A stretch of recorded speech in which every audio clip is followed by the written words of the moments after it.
சிறுபான்மையினர் நலத்துறை மற்றும் கோயம்புத்தூர் மாவட்ட கிறித்துவ மகளிர் உதவும் சங்கம் இணைந்து நடத்திய நலத்திட்ட உதவிகள் வழங்கும் விழா.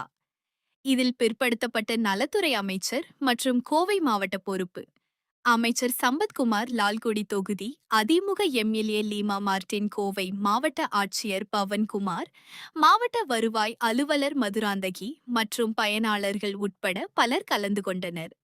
விழாவில் பேசிய அமைச்சர் சம்பத்குமார் அவர்கள், தலா 10,000 வீதம் 200 பயனாளர்கள் பயனடைந்துள்ளனர். சுமார் 50 பேருக்கு இன்றைய நிகழ்வில் காசோலை வழங்கப்பட்டுள்ளது. 150 பெண்களுக்கு அவர்களது வங்கி கணக்கில் நேரடியாக வரவு வைக்கப்படும் என்றார்.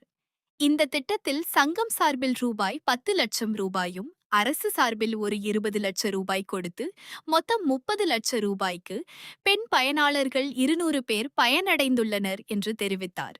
பின்னர் செய்தியாளர் சந்திப்பில் செய்தியாளர்கள் எழுப்பிய பல்வேறு கேள்விகளுக்கு பதில் அளித்தார்.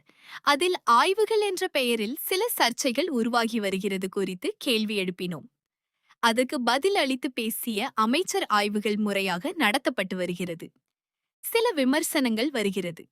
யாரும் செய்யாத விஷயங்கள் இல்லை. பொதுவான விஷயங்கள் மாணவர்களின் கல்வித்திறன் மற்றும் அவர்களை மேம்படுத்தல் விஷயமாக உள்ளது.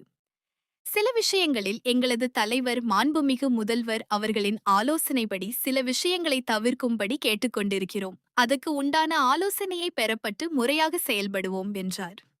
பின்னர் பேசிய AIADMK MLA Lima rose Martin, Martin foundation சார்பாக 6வது வருடமாக சிறுபான்மை கிறிஸ்தவர்கள் பயன்படும் வகையில் 10 லட்சம் நிதியை கோவை மாவட்ட ஆட்சியரிடம் வழங்கியதில் மிகவும் மகிழ்ச்சி அடைகிறேன். தமிழக அரசு சார்பில் 20 லட்சம் நிதியை வழங்கி திட்டத்தை மேலும் பலப்படுத்தி வருகிறது. முதலில் உதவி பெறும் பெண்கள் தங்களின் வாழ்வாதாரத்தை பயன்படுத்திக் கொள்ள தங்களுக்கு தெரிந்த தொழில்களை மேற்கொண்டு அதன் மூலம் தங்களின் பொருளாதார தேவையை தாமே நிறைவேற்றிக் கொள்ள வேண்டும் என்பதே நோக்கமாகும் என்று தெரிவித்தார்.